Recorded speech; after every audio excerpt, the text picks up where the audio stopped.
terlihat. Nggak usah dibahas lah, kelihatan sekilas kerugian 450 M semua habis. Ini kan dirampok betul tadi. Dirampok habis ini perusahaan. Ya. Ngerampoknya sampai hebat sekali, sampai banyak yang nggak tahu tiba-tiba besar. Begitu. Itu kan ngerampoknya hebat sekali.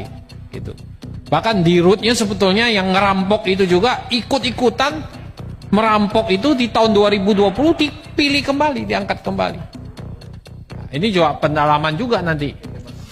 Saking hebatnya merampok, 2020 dipilih kembali damai RUPS. 2023 baru ganti, kemudian baru ganti Bapak kan. Jadi sama Pak Ahmad juga sama. Begitu.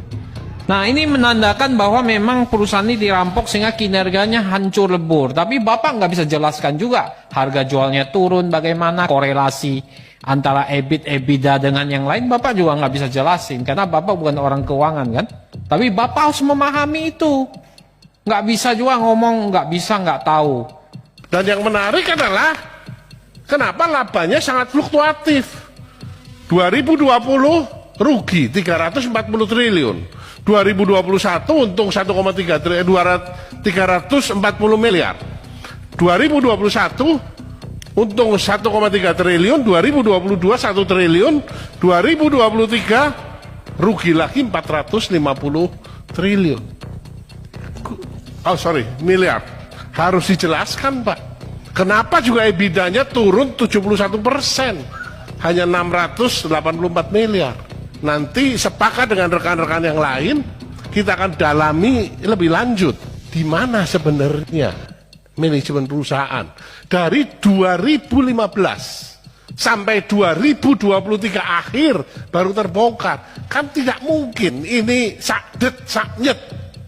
Sudah kelihatan, tapi tidak ada inisiatif sama sekali. Pernah memang melakukan pelaporan kepada Bareskrim, tapi kemudian penanganannya seperti apa?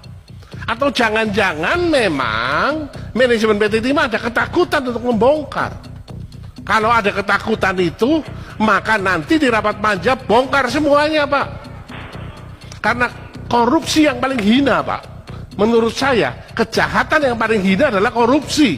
Yang kemudian hasil korupsinya digunakan untuk pamer, Pak. Menyakitkan sekali, Pak. Pamer kekayaan, pamer rumah mewah, foya-foya. Sementara perusahaannya seperti ini. Dirut PT Timah, ya, apa yang memang aneh ya, Pak ya. Produksinya dari mulai tahun 2021, 2022, 2023 terus turun. Ini turun karena produksi apa kurang atau turun karena ada penjarahan nih Pak. Jadi karena sudah dibentuk panja, saya pikir Bapak nanti harus lebih terbuka tentang permasalahan-permasalahan ini. Juga teman-teman mengatakan harga timah itu terus naik. Dari mulai 2018 naik terus menurun, tapi pendapatan kita malah harga jual rata-rata kita bisa turun itu Pak. Jadi ini saya rasa, bukan saya rasa, saya lihat ini anomali semua ini. Kinerja keuangan 3 tahun terakhir 35 triliun Pak.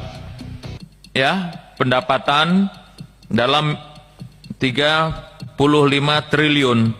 Tapi bisa ada penjarahan sampai 271 triliun.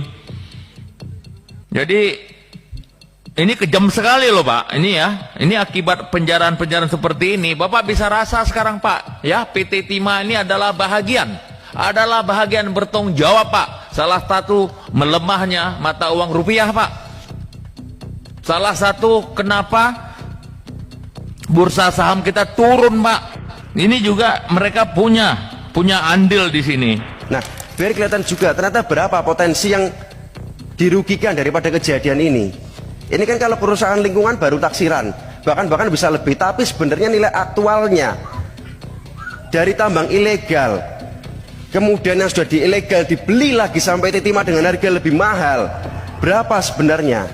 Diberikan juga nanti paparan sebenarnya kontribusi yang bisa diberikan PT Timah kepada negara berapa banyak apabila tidak terjadi kejadian-kejadian yang wadidaw seperti ini Pak.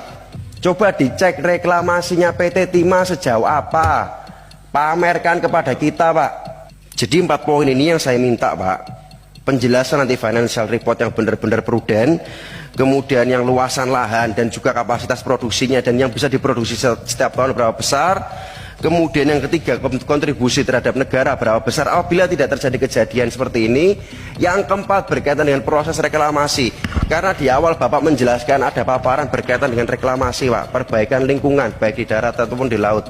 Itu kenapa di awal tadi saya tanya ke panjenengan siap atau tidak, Pak Ahmad Dhani? Saya kesian juga melihat mereka ini dibantai dari tadi gitu kan. Padahal nggak sepenuhnya salah mereka juga. Ini ekosistemnya nggak sehat di sana. Bukan berarti mereka nggak ada partisipasinya, ya. Tapi kita kan bicara sebagai korporasi, Pak Michael, bukan pribadi mereka. Ya, saya lagi bicara ya. Jadi dan saya nggak nuduh siapa-siapa bantai. Layaklah orang pada marah melihat situasi ini. Tapi situasi ini terbentuk sudah tahunan dan nggak sepenuhnya juga mereka bisa berbuat sesuatu terhadap mafia yang terjadi. Kita kemarin bicara ada rapat kita dengan Mind ID, di situ juga mereka bicara kok memang yang namanya mafia tambang itu ada. Yang terlibat itu juga bukan sembarang-sembarang orang. Apa daya direktur itu di situ, apalagi Korsek itu tadi depan untuk melawan itu. Yang kita perlu dari bapak-bapak ini adalah untuk membicarakannya kepada kami, membuka tabir ini kepada kami, supaya itu kerja kita bisa bersuara terhadap mafia-mafia ini. Karena mafia ini ada backingnya, gitu kan? Bukan sembarangan orang. Saya nggak yakin juga mereka ini kalau nggak ada kejadian ini, terus ini bisa terbuka seperti ini. Justru yang kami sedih itu dalam beberapa tahun terakhir, mafia ini udah terjadi puluhan tahun. Saya dulu nambang timah juga. Udah ada mafia ini sebelum saya jadi anggota DPR.